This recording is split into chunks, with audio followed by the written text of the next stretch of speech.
Ladies and gentlemen, welcome to Call of Cthulhu 7th edition. And today we are going to look at the game system. How does it work? How do the dice work? When do you roll? When don't you roll? What happens when you roll? We're all going to find that out today. Come on, stay with me. We're going to go for a ride. And I clicked the wrong button because I wasn't ready. Awesome. We welcome all people, regardless of background, belief, or identity, to play tabletop role-playing games. Let's engage our imaginations, pull a veil over reality, and immerse ourselves in fantastic worlds. Don't be a disruption at the table, and always remember, it's just a game. The charity we support is the Wounded Warrior Project, a national, non-partisan organization whose mission is to honor and empower wounded warriors. Please refer to the description below for the link to where you can make your hopefully tax-deductible donation. Join us Thursday and Saturday evenings on twitch.tv/Legion of Myth to watch Heathen Dog and his team of dirty casuals play multiplayer games for your mockery and enjoyment. Here on our YouTube channel, you can watch these game-related segments live every Sunday at 1 p.m. Central Time, or check out the Friday night stream where our panel of guests opine, comment, and editorialize on the TTRPG hobby as a whole. Please leave us a comment with your thoughts and experiences. If you enjoy our gaming content, please be sure to subscribe to Legion of Myth. That's like some ASMR stuff that's just like, night. Yes, it's not great. But we are now here, chapter 5. We're at the game system. So let's figure out exactly how this game works. That is not how that works. That is still not how that works. What the? I asked Heathen Dog, hey, did you fix, do we have the... No, I just I had to click on the thing first. Okay. All right. This chapter details the Call of Cthulhu game rules that are used to ensure fairness and balance, as well as to resolve conflicts and challenges as they arise in play. That's what a game system is for. I mean, that's pretty much all you need to explain it. Can you zoom in on that little note card there? Like, zoom as big as you can, even bigger. Make that so that nobody can ever miss that. Yeah, the most important words in this book, those 5 words, that is 5, right? 1, 2, 3, 4. Yeah, those 5 words are the most important. Whoop, there we go. Words in the book. The keeper's decision is final. There it is, right there. I want everyone to understand that, because the reason the keeper has this power, he may be wrong. He may be wrong. But stopping the game and verifying the rule at that time will slow down the game and ruin everyone's fun. After it's over, you come to the keeper and you go, hey, this is what I was talking about. Here's the rule. He goes, oh, okay. Well, next time we'll do it that way. You know, and you're probably not going to be screwed. And if you were screwed, if he's a good keeper, okay, well, you were right. I was wrong, but I couldn't stop. I'm going to make sure you're not as screwed as bad because I didn't. For your next character, don't be a dick. There you go. Don't be a dick. That's how it works. All right, here we go. When to roll dice. Well, that'd be fun to find out. And oh my God, that is so slow. There we go. There's a large amount of fun to be had playing a role-playing game. Oh, good. And much of it is derived from the discussing your character's actions with your fellow players and the keeper without rolling any dice whatsoever. Players declare what their investigators are doing and often speak in character to better express themselves. The keeper states what the non-player characters, NPCs, are doing and describes the world around the investigators. So far, so good, right? Mm-hmm. Everyone accepts what everyone else says and builds upon it to create an interesting story. Until, see, this is where table LARPers have a problem. Their ideas go off the rails. They don't accept what someone else is saying. For example, an investigator doesn't believe what Old Man Marsh, played by the keeper, is saying about the whereabouts of the missing library books. I don't believe that old coot. When someone said something you don't like or don't believe, you can ask for clarification or you can disagree. But ultimately, if you don't accept what someone says about what's happening in the story, the situation can be resolved with dice. Someone makes fun of your mama. You want to punch him. Dice. Old Man Marsh is lying to you. You want to grill him. Well, guess what? That's going to be an interrogation. That's going to be dice. Would have got away with it too if it wasn't for you kids. Exactly. You pull off that thing and he'll be taken by the cops and everything will be fine. Nope, this is Call of Cthulhu. There's no pulling off the mask. It's not a I'm mask. pulling. He's just Not a mask, laughing at me. brother. I don't get it. Likewise, you could simply say that your investigator managed to climb to the top of the church steeple in the pouring rain at midnight. However, if there's no dice roll to test your investigator's skill, there's no tension or drama either. Now, it gave that specific scenario for a reason. Climbing a tree or climbing to a top of a tower that has a ladder in the middle of the day, sun shining, no wind, no roll. In the middle of the night, pouring rain, chased by someone maybe, yeah, you're rolling. You're rolling. You're in a hurry. You're rushed. It's wet. It's dark. Things can happen.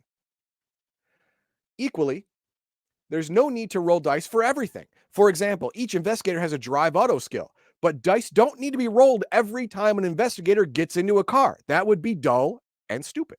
If you say your investigator is driving to the local historical society, unless someone takes issue with you, it's done.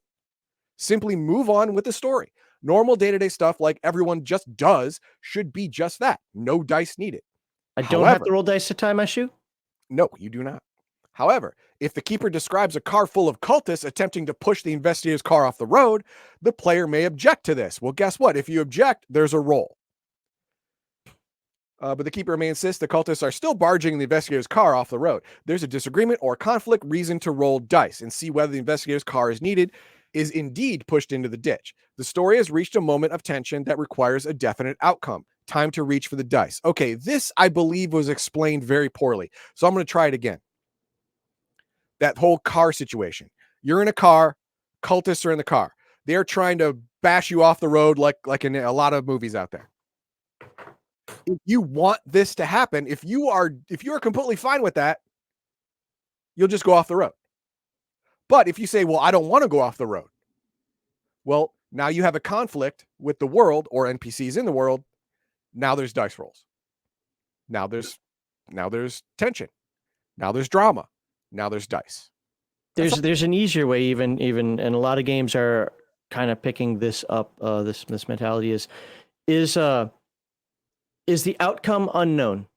Number one, it has to meet both of these standards versus the outcome unknown, and is the success or failure of that outcome meaningful? If the outcome is unknown, obviously the outcome of somebody smashing into you is unknown. You don't know if you're going to spin off or you're going to take it or give it back, whatever. Is it meaningful? Well, it probably is meaningful because if your car flips, that changes what the dynamic of what's going on right now. Yeah. But everything changes at that point. Yeah. So let's move on to skill rolls. These are the most common things you're going to be doing. The word roll is used in conjunction with the appropriate skill or characteristic. Thus, the keeper will, for example, call for a climb roll or a strength roll. The keeper has the final say about which skill or characteristic is appropriate to the roll, depending on the situation and the nature of the opposition. The term skill roll is used regardless of whether a skill or a characteristic is used. The reason being is that if it boils down to a characteristic roll, you take your characteristic times 5, and it's exactly the same as a skill roll. So they just call them all skill rolls, which I can get behind. I mean, I have no problem with that. And I think that's the end of it. Yes, it is.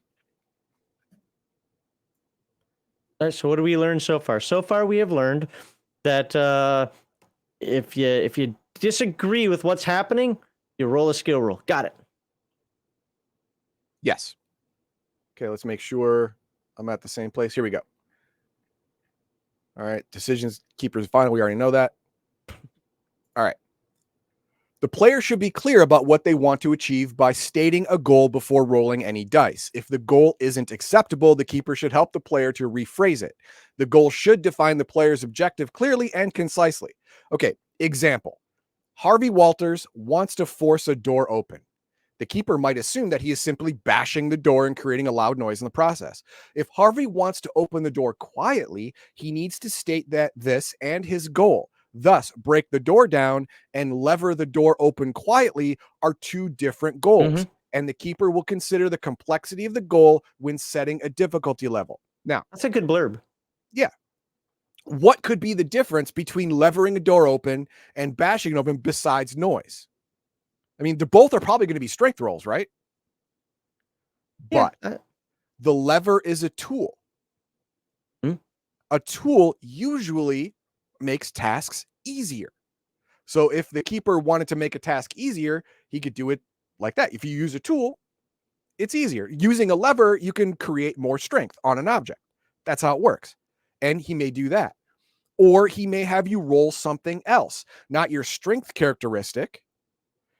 If you have another skill that is now more appropriate, you may roll a skill instead. I don't know what that would be in this case, but we haven't gotten to this whole skill list yet, but maybe there's something in there. Note to self, always bring canned WD-40 with you. WD-40 and a small crowbar. Yes. Skill roll, determine the difficulty level. Okay, we went over this a little bit last week. Regular difficulty, hard, and something like extreme. There you go. Yeah, it's like regular, your normal number, half your number, and what was it? Half of the half, or was it 1/5? 1/5. 1/5. That's right. So here we go. Regular difficulty level. An average example of what would challenge a competent person. This player needs to roll equal to or below their full skill or characteristic in order to succeed.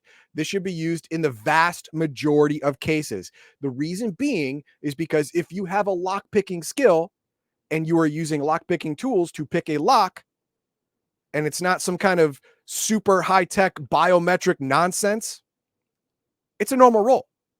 You're doing exactly what you were trained to do. That's great. Well, let's move on to hard. How does hard differ in this? Well, let's find out. Hard difficulty level. This task would challenge a professional. The player needs to roll equal to or below a half of their skill or characteristic in order to succeed. This should only be used occasionally. Now, let's go back to the lockpicking thing.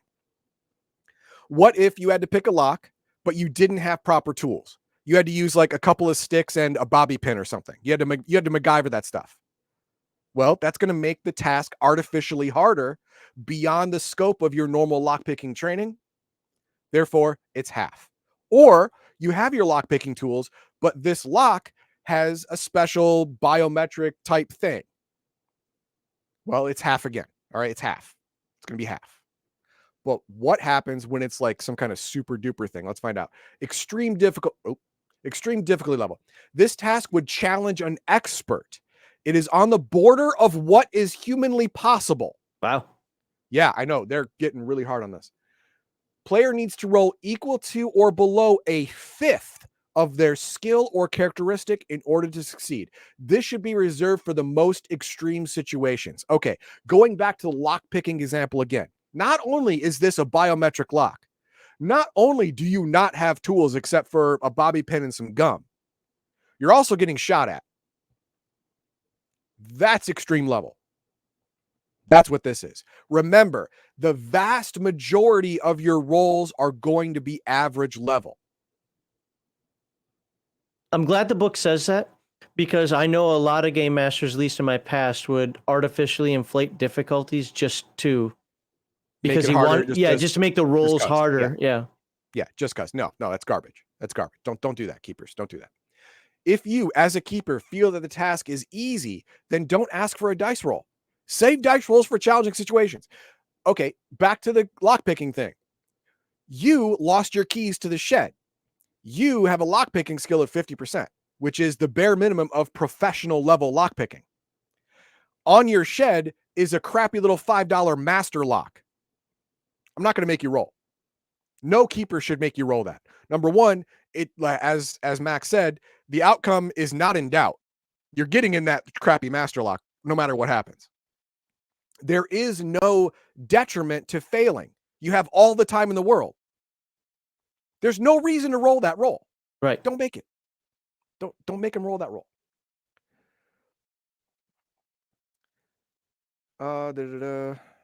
If the investigator is facing a living being, the difficulty level should be set according to the complementary skill or characteristic belonging to that being. Hang on.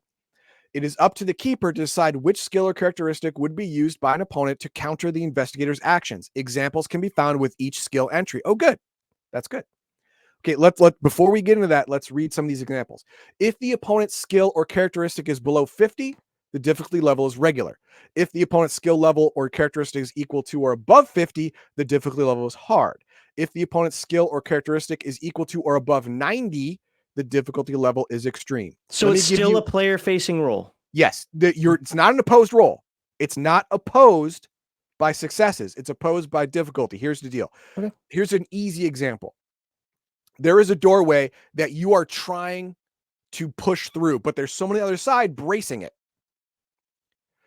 You are going to roll your strength.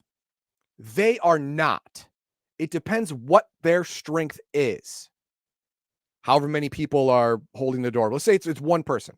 You're one-on-one. Let's make it easy. That person's or that creature's strength is 10. And you would times by 5, that would be 50. Okay. It's 50 or higher, the difficulty level is hard. That means with your strength roll, you roll half of your strength. That makes sense because the bracing person has advantage. The person pushing on the door has disadvantage in leverage and whatever, so it makes sense. Let's try it again. Let's do something else. Something a little more difficult. The NPC plants a booby trap on the road. And they have some kind of IED skill of 64. And they succeeded in placing the trap. You have a detect IED score. Again, I'm making up skills, but this is for the thing, of 55. Their skill is 64, which means it's a hard difficulty level for you to detect. And the reason they chose 50 was because they decided that 50% is the demarcation between amateur and professional. It's going to be hard to counter a professional. It's going to be harder to counter a professional's actions than an amateur. And the difference between 51 or 50 and 90 is professional and expert. That's why if you're going against an expert, you're going to have a bad time. Now, I personally would add some other caveats and addendums to this. If you're both experts, why should it be more difficult? I'm having that question in my mind right now. Maybe they address that later on. Maybe the book addresses that later on. Let's find out. In the case of non-living opponents, the keeper must act as judge, weighing up the pertinent factors. A standard challenge would be of regular difficulty. Where the challenge is clearly beyond regular difficulty, the keeper may use the hard. If the challenge is exceptionally difficult, but still within the bounds of what is possible, the keeper should use extreme difficulty level. Okay, this is against a non-living opponent or an opponent that hasn't set an action against you already. For example, your opponent is the cliff. You have to climb the cliff. It's broad daylight, no wind, sunny, beautiful, regular difficulty level. It's nighttime. It's sheer dark. Ice wall. You can't see anything. Maybe it's raining. Hard. The cliff is covered in ice and snow from a nor'easter from, say, Maine or something, and you still have to climb it. While humanly possible, I wouldn't do it. Nope. I just wouldn't do it. But it is still humanly possible, but that's going to be extreme difficulty level.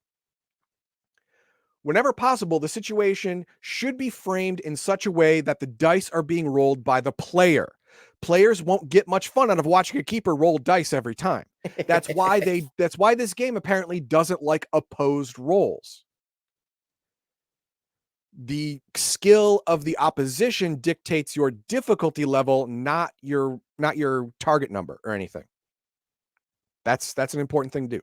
Players won't get it right. If the investigator is attempting to use their stealth skill to furtively follow a non-player character, the player would roll the dice and the keeper would use the non-player character's spot hidden skill to set the difficulty level. Less than 50, 50 to 89, 90 or higher. Average, hard, extreme. If the situation were reversed and the non-player character were following the investigator, the player would roll against their spot hidden skill to see if the tail is spotted. And the non-player character's stealth skill will determine the difficulty level. Remember, according to this, no one else should roll dice in skill checks except the player. Now, obviously, in combat, that's going to be different, but this is for skill checks we're looking at here. See Chapter 10, Playing the Game, for more advice on setting difficulty levels. I think we got it. I think we got it. Remember, it's probably the GM chapter, right? Or the Keeper chapter? Right. Remember, only roll the dice if it's a moment of tension. Dice rolls are not needed when characters undertake mundane and everyday tasks. I like it that they say it several times just to beat it through bad people's heads, but you shouldn't need it. Rolling the dice, success or failure. There are two possible outcomes of a roll. Oh my God. Success or failure. That's it. Not super success and horrible failure? No. Well, hang on. There could be caveats and addendums later on because I don't know if there is critical failure or critical success. We'll find out. The various divisions of skill, fifth, half, full, do not equate to graduations of success. The player states a goal and then rolls the dice. If the dice roll is equal to or below the required number, the goal is fully achieved. If the dice roll is below half or a fifth the specified skill, the goal will not necessarily be performed to a high standard. Any further interpretation of the roll is at the discretion of the keeper. Okay, so no matter what, if you say, I want to climb this cliff, you roll your climb skill, you succeed. You have climbed the cliff. No one can take that away from you. You won. You got up the cliff. Now, let's see what happens during that. If a player has rolled equal to or under the target set by the keeper, their investigator has achieved the goal that was set and agreed before the roll. The player should be encouraged to participate in describing the outcome. This can include aspects of the story beyond his or her investigator, such as the actions of non-player characters and the environment. I'm not sure about that one. However, such things may be moderated by the keeper. Thank you. Thus, both player and keeper are involved in describing the outcome of a successful roll. Okay. Soft stop on this one. You've already won. All right. You've already won. Don't try and do a victory lap. Don't spike the ball. Don't be a D-bag about this. All right. If you've won, you've won. You've done exactly what you wanted to do. Don't try and do more. Don't try and slip more in there. The keeper is just going to get pissed. And that's why I love this last one. However, such things may be moderated by the keeper. Again, if you start doing spiking the ball in the end zone, doing a dance, all that crap like that, you're going to piss off not only players, you're going to piss off the keeper. Keep it simple, stupid. All right? Don't do that. Don't do that. It's bad juju. All right, failure. Let's get that over here. There we go.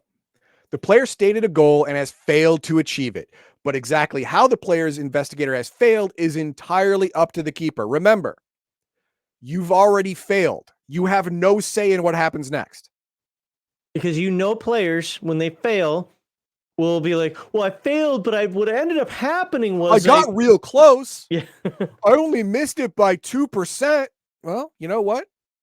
So I was able to get my leg over, and so that means next round I should probably be able to pull myself up. No, shut up, player. You failed, and now it's up to the keeper. Like I said, this is a binary state.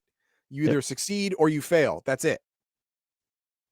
And when you fail, the keeper will tell you how you fail. Completely up to him, apparently. Though, of course, the players may throw in suggestions. Yeah, you can suggest all you want. Initial failure at a skill roll should not usually inflict damage or sanity loss, but that depends on the circumstances. Which makes sense. You don't want failure to be so extreme that you lose sanity or you kill yourself. Unless you put yourself in a situation where you're disarming a bomb that's a timer. And failure, well, you died. Failure means you died. Most likely. Because the bomb blew up. In your face. A failed roll could represent failure to act rather than a failed attempt. You could have froze. You could have froze. That's in Call of Cthulhu. That is completely fine. No one's going to yell at you for that. Number one, the keeper made you do it. And number two, everyone's going to lose enough sanity at one point to freeze or pee themselves or cry. It's going to happen. Suck it up. Worse things may happen if the player chooses to push the roll. Yeah, that's a whole thing that I'm not on board with yet, but we're going to find that out. and fails the second time. Save what's the worst that could happen style consequences for pushed rolls. Okay, we went through pushed rolls last week, but now I have to give you a little sum up. If you fail a roll, you can decide to push it. If you fail it again, the keeper now has full control of your fate. This failure has dramatically bad consequences. Hey, you wanted it. You wanted it so bad, you were going to put your body, your soul, your mind, whatever on the line, and you failed again. Well, now it's going to hurt. Harvey fails his climb skill as he attempts to descend from an upper floor window to the street below. The keeper describes the lack of handholds and that the nearby drain pipe feels loose. Harvey's goal was to get safely to the ground, and this has not been achieved. Harvey is still stuck where he was before the dice roll. Remember, a single first failure doesn't mean he falls. He made no progress. His goal was to get to the street safely, and he failed. He did not achieve his goal. The keeper doesn't have to drop him. Doesn't have to, and probably shouldn't, because Harvey's going to do something really dumb. I gotta think right after this. Note how the keeper did not take the situation to its extreme, that of Harvey falling and suffering harm, as it made sense that Harvey would hesitate when he realized that he was in real danger of dying. So you froze. Inaction happens a lot. Exactly. You got out there. You looked out the windows. I can make that. You got out there, and then you were like, oh, no, I can't make that. And so nothing happened. That's completely legitimate. Completely legitimate. Okay, we got pushing the roll here. Okay, good. I was hoping it would do it again. Pushing a roll provides the player with a second and final attempt to achieve a goal. A pushed roll is only allowed if it can be justified, and it's up to the player to do this. Whenever a player asks, can I push the roll? The keeper should always respond with, what action are you taking to push the situation? It is not for the keeper to simply say yes or no. It is for the player to describe the extra effort or time taken to justify the pushed roll. If the player is stuck, other players or the keeper might offer suggestions.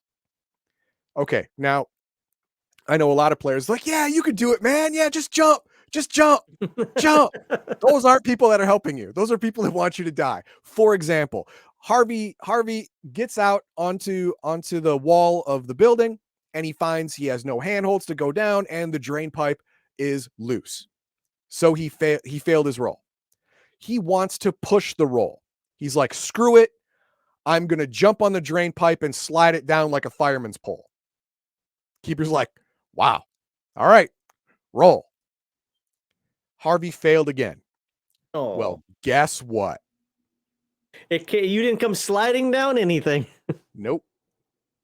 I want to disagree with you on one thing there. I don't think that's players wanting to see the character die. That's players wanting to have the opportunity of their two-dimensional push roll up, sometime in the future. Well, you just let him just try to jump. Players are thinking forward. They want to find a way of manipulating and cornering you into a situation where it's just as simple for them as it is for Harvey. Okay. Now, in the case of Harvey, if he makes his pushed roll, then he succeeded. He rode that drain pipe down just like a fireman, and he makes it to the ground safely. If he fails, if you fail a pushed roll, you are at the mercy of the keeper. You just jumped. You are now in the air, grabbing a drain pipe. The drain pipe breaks. You have no handhold. You fall. You hit the ground. Oh. That hurt. You're taking damage. That's how it works. You broke your tailbone. All right. Here we go. It is important to note, is it though, that a pushed roll is not simply a re-roll. Time always passes between rolls. It may take seconds or hours. Oh, this is a good thing to say. It's not a re-roll. The first attempt happened.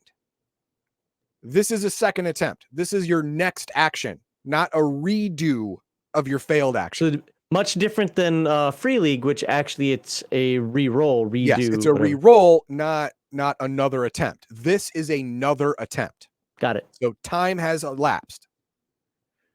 When making a pushed roll, the goal must still be achievable.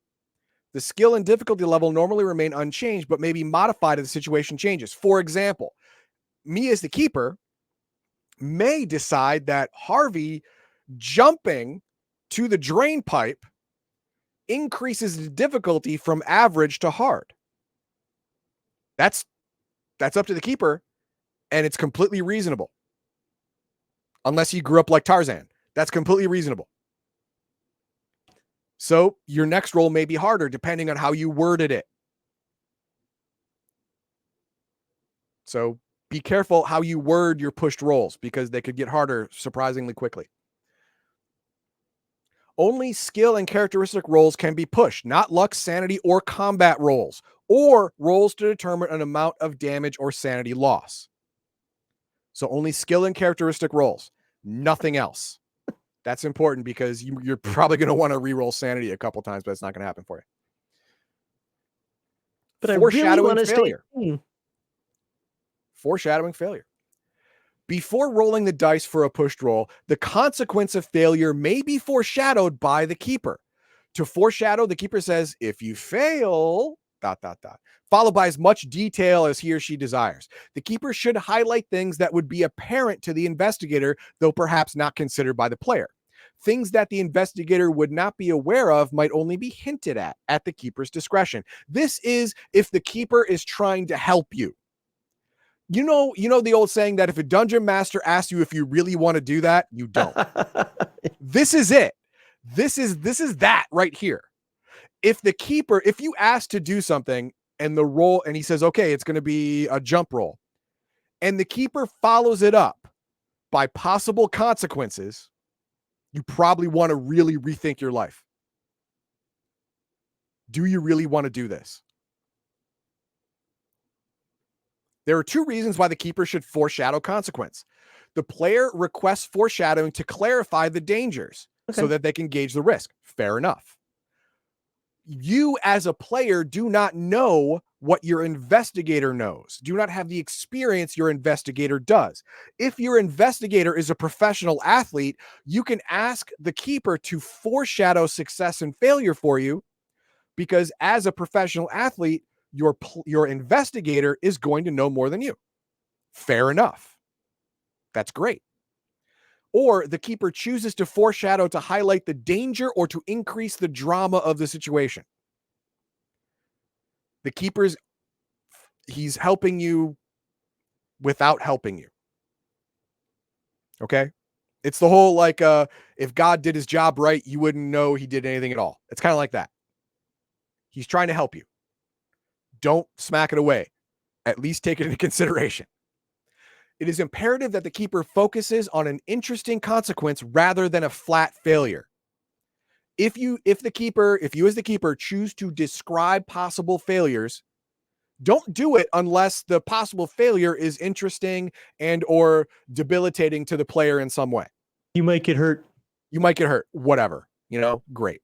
You might break your leg and you won't be able to run anymore. Or you might break your arm and you won't be able to get in the car and drive because it's a stick shift. Whatever. Or you might crash through the floor because it's looking pretty weak and you don't know what's down there because you hear the scuffling and skittering of little things, denizens. Exactly. Yes. If your investigator has carpentry, if your investigator is a building inspector, if your investigator has any skill involved with rickety buildings or rickety structures, you can take one look at that and ask the keeper, hey, you think that's strong enough to take my weight if I fall? Keeper's going to say no. And you're going to go, okay, then plan B. That's a good one. Plan B is usually the best plan. Okay. And we have here. Okay. Pushed roll success. This is just going to be success. I mean, that's pretty much it. The player's goal is achieved and would have been for the original roll. None of the consequences of failure happen, but nothing special happens either. Nothing good, nothing bad. You tried again and you did it. Good job. It just took a little extra time. It just took a little extra, a couple minutes, couple seconds, couple hours, depending on the action, whatever. Right? Fine. Pushed roll failure. Here's where your life starts to get bad. Failing a push roll grants the keeper free reign over the outcome, including damage, sanity checks, loss of equipment, isolation for the rest of the investigators, capture, and so on. The keeper can even incorporate the player's goal being achieved but at some form of cost, usually like a Pyrrhic victory just to piss you off. I don't recommend keepers do that. That's just mean. Just fail them. Don't have them. Okay. Stupid keeper nonsense that they can use with a failed push roll. All right. Example. You are trying to do an Ace Ventura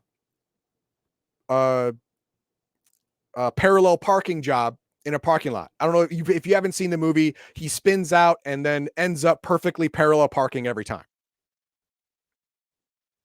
Okay, you want to do that? I don't know why, but you do. You fail the first roll. You push your roll because you want to look good. You want to look good to this girl who you're going to park next to. And if you do it right, the passenger door will be right in front of her. That's what you're going for. And it will impress her. It doesn't matter how feminist she is. She's going to be impressed by this.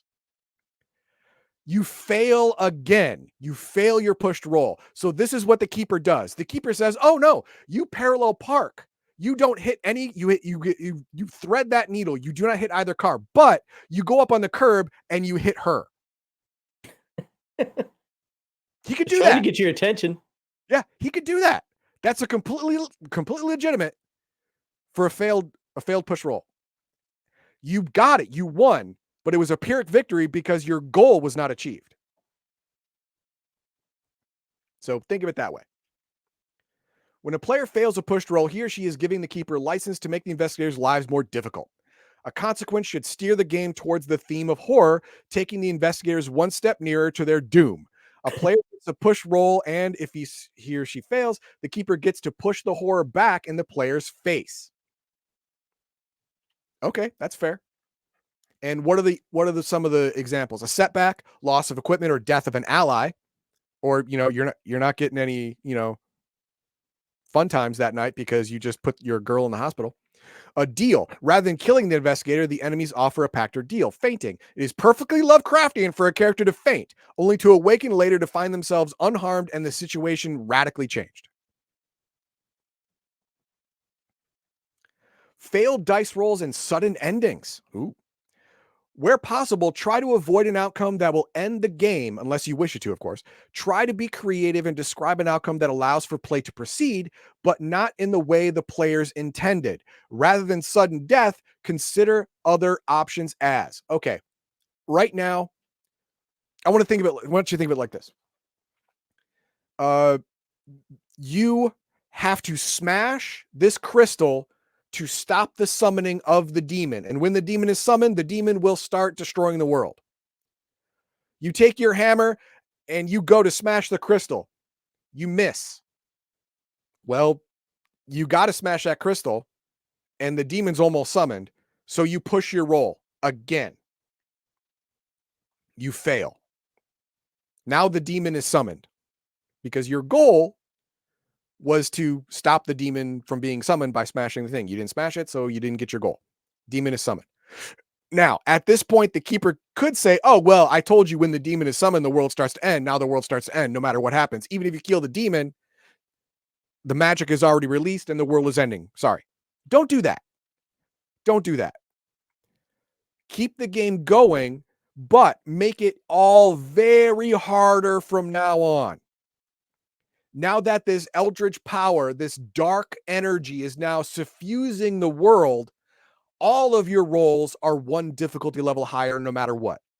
They go from average to hard, hard to extreme, extreme to impossible. And then there's just going to be other things that happen in the world. There are going to be more cow mutilations, more three-eyed fish. There's going to be more rain clouds floating over individual people's heads. And exactly. So Even if you win after this, the world is still radically changed because of your failure.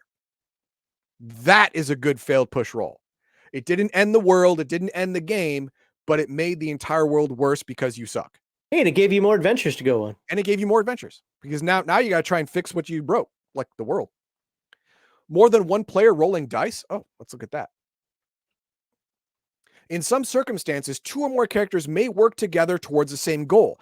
The decision of how many investigators may be involved in a situation is up to the keeper. All right. He's cute. It was cute.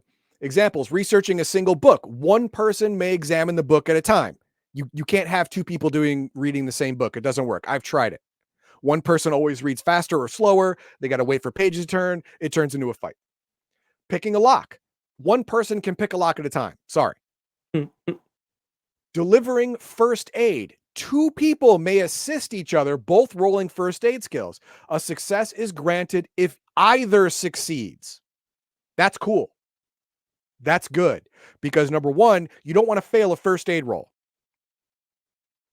because you're probably going to have to push that roll just to keep someone alive. So having a second free roll is a good deal. Could just end up with a tourniquet around somebody's neck. Yeah, you could end up doing that. And the other guy will be there. No, Bob, what the? Arm, Bob, arm, not neck. Oh, right. Carrying a body. The keeper should use the size characteristic of the body to set the difficulty level. Up to 4 people, each taking one limb, could assist, in which case a roll would only be required if the body were exceptionally heavy. Okay. It depends how heavy the body is compared to your strength or the strength of your group, even if a roll is necessary. So I could probably carry Schlo for a decent distance if he were unconscious.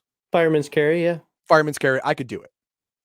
But if it were, say, a 300-pound guy, I couldn't do it. I could drag him maybe a little bit, but I couldn't pick him up. If I had 2, 3, 4 people helping me, we combine our strengths together, that will tell us the difficulty level. And if it's average or less, me as a keeper, I wouldn't even ask you to roll. Really, because all 4 of you should be able to do it. The reality of the situation is that he'd grab me by my feet and make sure my head hit every rock while he was dragging me. Well, that's flavor. Library use in a public library. All investigators in the library may conduct research and attempt a skill roll. Only one skill roll is successful. This is awesome about Call of Cthulhu. If you have more than one scholar, if you have more than one smart guy, you can have them study something in a library together at the same time, each using the same amount of in-game time, each making a roll. Doesn't matter who succeeds, as long as one person succeeds, everyone wins. I love it. You're not assisting someone in the idea that you're helping their roll. That's not how this game works. Everyone makes their roll. Every target number is the same, but only one success is required. Spotting a clue. Everyone who's in the right position to view whatever's in question may roll spot hidden. Only one success is needed, unless you're a D-bag and decide, I'm not going to tell the party what I found. Don't be that guy. That guy does not get a pushed roll on his next first aid. That guy is also a cultist that you're trying to kill. Yes, he's on the side of the cultist, and we got to get rid of him. All right, let's get some more. The examples above are only intended as guidelines. For tasks in which the number of participants is limited, further attempts may be made by other investigators, but such attempts will take additional time. It may not be apparent in some situations whether another skill roll should be allowed, or if a player is required to push a skill roll, the keeper must decide. Okay, it all depends on how much time you have and how important the task is. If you have a month and you are studying, you're trying to study up on the history of this cult. It takes 2 weeks to make a skill roll using the library. You fail. Why would you push that roll? You have 2 more weeks before you need the information. That's another roll. Why push it? Just do it naturally. It's still going to take 2 more weeks, because remember, it's not a re-roll. It's another attempt. So pushing is stupid. But you have time. You have time to try again. Sometimes you don't. So it's up to the keeper to adjudicate that. Let's see here. Physical human limits. This is important. The investigators are only human, and there are limits to what they can achieve physically. As has already been stated, the difficulty level roll of extreme when opposed by a characteristic of 90 or above. The upper limit of what can be faced with extreme success is 100 plus the investigator's skill or characteristic. Anything beyond this is impossible for the character, and no dice roll is allowed. For example, if you are trying to push open a door that is held by an immensely strong supernatural creature, this creature has a strength of 125. You have a strength of 40. Okay. You're not going to make it. There is no human way possible that you could beat this thing in a feat of strength at all. It's not going to happen. Can't win. Sorry. Things like that. Or if someone planted an IED and has an above 90 skill, whatever. No, I'm sorry, above 100 skill. I don't know how, magic, whatever. You may not be able to even roll to find it. It's just too well hidden beyond your human ability to detect. Or hidden by magic, maybe. I don't know. Could be anything. But you cannot detect it. You're only human.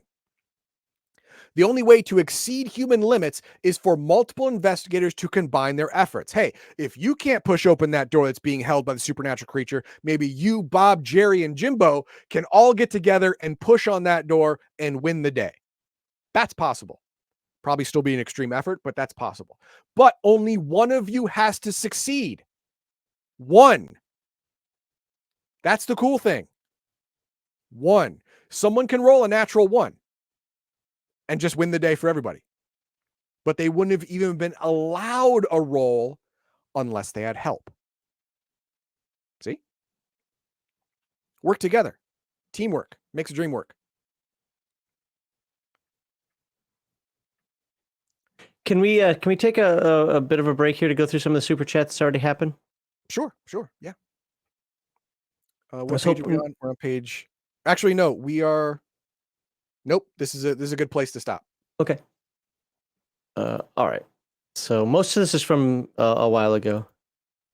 So Heathen Dog guaranteed success with women. That's what I heard. That's about your hoodie. The hoodie. Yep. Malachi, are they available in zipper? I don't do pullovers. I think I answered that one. Did I star that one? I don't remember starring. I did because you didn't answer it.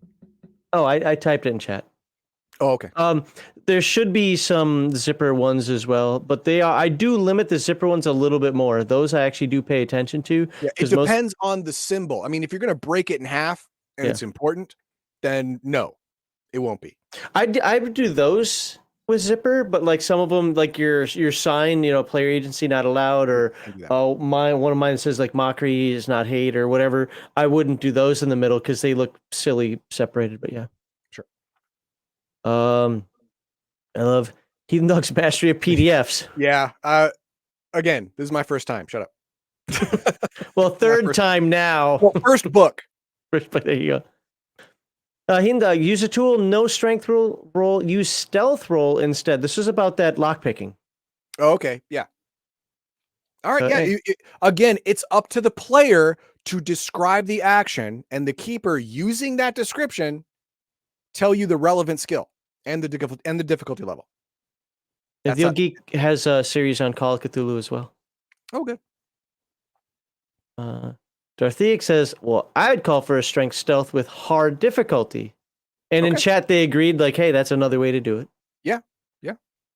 Again, it gives the keeper a lot of leeway in adjudicating what difficulty it is and what rolls actually make. And remember, we talked last week about making two rolls that are related, and only one needs to succeed for the whole thing to succeed. That's, again, up to the keeper. Okay. Then we get gross. What about locks made of tentacles that use skin chemistry as a substitute for a key? That would be extreme difficulty or impossible. And finally, now this one, you actually addressed this already, but I thought it'd be good to bring it back up again. Anonymous says, I would add, depending on the situation, a player might be able to change the difficulty level. In the example of climbing the cliff, you give PC happens to have some pitons and cleats. Absolutely, yes.